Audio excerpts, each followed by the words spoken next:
से कहानी से लेकर प्रतिष्ठा पूरी तरह से गिरावट में रही। आयरन हार्ट की नाकामी ने और लोगों को एक नाम की याद दिला दी, आयरन मैन टोनी स्टार्क। कहा जा सकता है कि अगर आयरन मैन नहीं होता तो आज का मार्वल यूनिवर्स भी नहीं होता। 2008 में मार्वल लगभग दिवालिया हो चुका था। जब वे पूरी तरह से संकट में थे, उन्होंने सब कुछ दांव पर लगा दिया। उन्होंने अपनी सारी उम्मीद एक ऐसे सेकंड टियर किरदार पर रख दी जिस पर कोई भरोसा नहीं कर रहा था, टोनी स्टार्क। फैंस का बड़ा आधार नहीं था, बैंक तक निवेश करने को तैयार नहीं थे। उन्होंने यहां तक कि आयरन मैन के विदेशी वितरण अधिकार पैरामाउंट को बेच दिए, सिर्फ फंड जुटाने के लिए। दूसरी ओर रॉबर्ट डाउनी जूनियर को लेने का फैसला उस समय काफी विवादास्पद था। वह शराब, ड्रग्स और जेल के कारण हॉलीवुड के सबसे अविश्वसनीय अभिनेताओं में से एक माने जाते थे।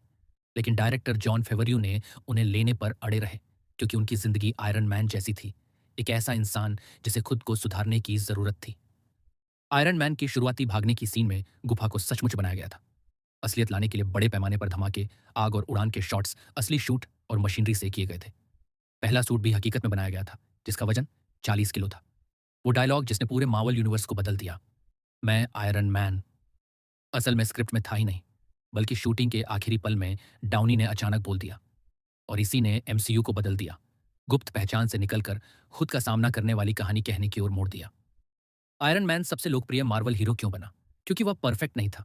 वह भागता था, डरता था, आधी रात को जाग जाता था, लेकिन वह पूरी आर्मर पहनकर दुनिया को अपने और अपने परिवार के बीच रोक देता था। आयरन मैन 3 में टोनी पीटीएसडी से जूझ रहा था। वह चिंता, अनिद्रा और टूटन से गुजर रहा था। फिर भी उसने दर्जनों सूट बनाए, सिर्फ अपने प्रियजनों की रक्षा के लिए। आयरन मैन 1 में पहला सूट बनाकर खुद को बचाने से लेकर एवेंजर्स 4 के आखिरी शब्द, मैं आयरन मैन एक तक, यह आत्म पुनर्निर्माण की पूरी यात्रा थी। डाउनी ने इस फिल्म से अपनी जिंदगी बदल दी। दुनिया के सबसे महंगे अभिनेताओं में से एक बन गए। मार्वल ने आयरन मैन के जरिए अपनी पहली जीत दर्ज की और सिनेमा के इतिहास में सबसे सफल यूनिवर्स की शुरुआत की।